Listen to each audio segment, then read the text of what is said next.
श्रद्धा के कत्ल केस के बाद अब इन क्राइम केस का काफी चर्चा हो रहा है, जो किसी जमाने में काफी सुर्खियों में आते थे। इनमें से एक मामला तंदूरी का है, जब एक शख्स ने अपनी बीवी को बड़ी बेरहमी से कत्ल करके तंदूरी में भून दिया। ये बात 1995 की है, जब दिल्ली में रहने वाला एक शख्स ने नाजायज ताल्लुकात के शक में अपनी बीवी को कत्ल कर दिया। 2 जुलाई 1995 रात के 11:30 बजे पेट्रोलिंग पर दिल्ली पुलिस के कांस्टेबल अब्दुल नजीर और होमगार्ड चंद्रपाल और कुंजू जब गश्त कर रहे थे, पास में एक होटल अशोक यात्री निवास था, जिसके अंदर था बगिया रेस्टोरेंट। यहाँ कुछ लोग जमा होकर चिल्ला रहे थे, होटल में आग लग गई है। कुंजू ने भीड़ देखकर आगे बढ़ा तो देखा होटल से आग और धुएं की लपेट निकल रही है। कुंजू ने नजीर को वहीं रोक कर रखा और पुलिस वैन के पास दौड़ कर गया। फायर ब्रिगेड को फोन किया और फोर्स को भी इन्फॉर्म किया। फोर्स जब होटल पहुंची तो होटल का मैनेजर केशव कुमार वहां मौजूद था। एक तंदूरी के ऊपर लकड़ियां जल रही थी और केशव आग सुलगा रहा था। पूछने पर बताया कि कांग्रेस के कुछ पुराने बैनर जला रहे हैं, पर सच्चाई कुछ और थी। तंदूरी में नैना साहनी की लाश जल रही थी। नैना साहनी और सुशील शर्मा दोनों कांग्रेस के युवा नेता थे। सुशील कांग्रेस में अपनी पहचान तेजी से बना रहा था और वहीं नैना अपनी पढ़ाई खत्म करके कॉमर्शियल पायलट का लाइसेंस ले लिया था। अब इन दोनों की मुलाकात होती है, धीरे धीरे प्यार में बदल जाता है। अब इन दोनों ने लिविंग में रहना शुरू कर दिया। कुछ लोगों का कहना है ये दोनों ने चुपके से शादी भी कर ली थी। मंदिर मार्ग गोल मार्केट के पास इन दोनों का फ्लैट था, जो 4 साल तक दोनों ने साथ में रहा। नैना सुशील को खुद की तरफ से बोर होते हुए महसूस कर रही थी। इधर सुशील की राजनीतिक करियर डामाडोल होते हुए दिखाई दे रहा था और नैना के तरफ से इसके दिमाग में शक घर कर गया था। नैना का दूसरे मर्द के साथ नाजायज संबंध है, ये सोचकर अंदर ही अंदर शक में जी रहा था। नैना ने भी इस बीच तय कर लिया था ऑस्ट्रेलिया जाने की। 2 अगस्त 1995 के दिन जब शाम को सुशील घर आया तो देखा नैना फोन पर बात कर रही थी और हाथ में ड्रिंक का ग्लास था। नैना ने सुशील को देखा तो फोन रख दिया। इतने में सुशील ने फोन को रीडायल किया तो सामने से मतलूब करीम फोन उठाया। करीम की आवाज़ सुनकर सुशील के दिमाग में खून सवार हो गया, क्योंकि सुशील को पहले से शक है नैना और करीम के नाजायज ताल्लुकात हैं।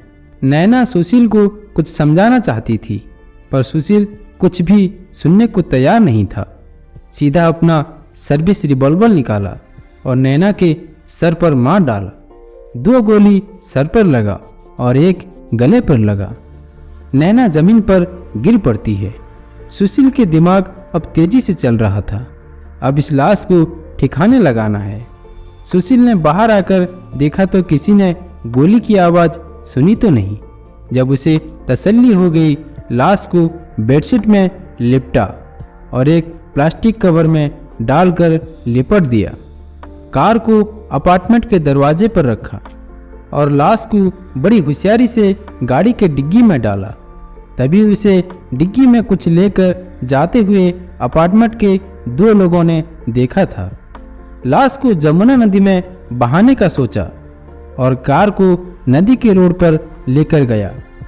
इस दिन ट्रैफिक ज़्यादा होने की वजह से गाड़ी एक दूसरे के पीछे थे, इसलिए सुशील को नदी में लाश फेंकना बड़ा मुश्किल हुआ। फिर उसे याद आया अपना रेस्टोरेंट के तंदूरी में डालकर जला दूंगा। गाड़ी को अपने रेस्टोरेंट की तरफ मोड़ लिया। वहां पहुंचकर सुशील ने अपने मैनेजर केशव को बुलाया और कहा, मुझसे बहुत बड़ी गलती हो गई है, अब तुम मेरी मदद करो वरना मैं पूरी तरह बर्बाद हो जाऊंगा। केशव ने पूछा, बात क्या है, मुझे बताइए। सुशील ने बताया, मैंने गुस्से में आकर अपने बीवी को गोली मारकर हत्या कर दिया है।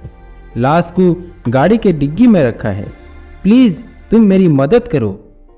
केशव बड़ा ईमानदार था, उसने अपने मालिक को बचाने की कोशिश करता है। वहाँ जितने भी लोग खाना खाने आए थे सबसे बोला गया, रेस्टोरेंट अब बंद होने वाली है, आप लोग जल्दी से खाना खाकर निकल जाइए। होटल के बाकी स्टाफ को दूसरी जगह खाना खाने के लिए भेज दिया जाता है। इसके बाद केशव और सुशील ने गाड़ी से लाश को निकालकर तंदूरी के भट्टी पर रख दिया।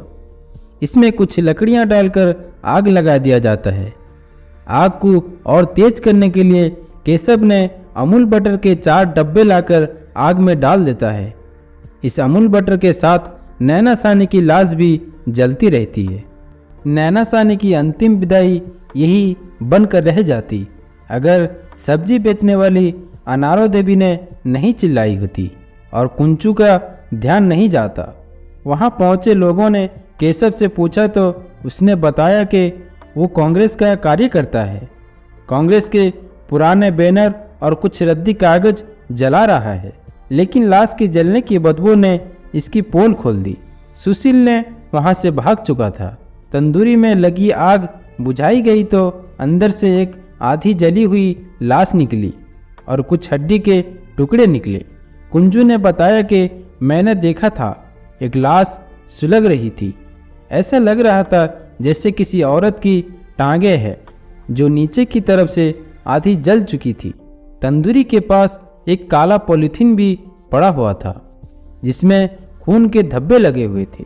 डीएनए टेस्ट के बाद ये पक्का हो गया कि ये नैना साहनी की लाश थी। सुशील ने तो वहाँ से भाग गया था, लेकिन ज़्यादा दिन तक छुपकर नहीं रह सका। आखिर 10 जुलाई 1995 को उसे सरेंडर करना पड़ा। 7 नवंबर 2003 को डिस्ट्रिक्ट कोर्ट ने सुशील शर्मा को मौत की सज़ा सुनाई और केशव को 7 साल की कठोर सज़ा सुनाई, क्योंकि उसने सुशील के साथ मिलकर इस कत्ल को छुपाने की कोशिश की थी। 19 अप्रैल 2007 को दिल्ली कोर्ट ने निचली अदालत का फैसला बरकरार रखा। फिर सुप्रीम कोर्ट में अपील किया। सुप्रीम कोर्ट ने सुशील को दोषी ठहराया, फांसी की सज़ा को उम्र कैद में बदल दिया, क्योंकि सुशील का पहले से ऐसा कोई रिकॉर्ड नहीं था अपराध में और ये कत्ल उसने अपनी निजी था। ये समाज के खिलाफ कोई अपराध नहीं था। 2015 में पहली बार सुशील ने पैरोल पर बाहर निकल कर आया। सुशील ने कहा, उस दिन मुझे कुछ याद नहीं, 2 मिनट में सब कुछ हो गया और उसने मेरी 20 साल खा गए। गलत फहमी जरा भी राह पा जाए अगर दिल में, तो ताल्लुक़ के एक एक मजबूत रस्सी भी टूट जाती है।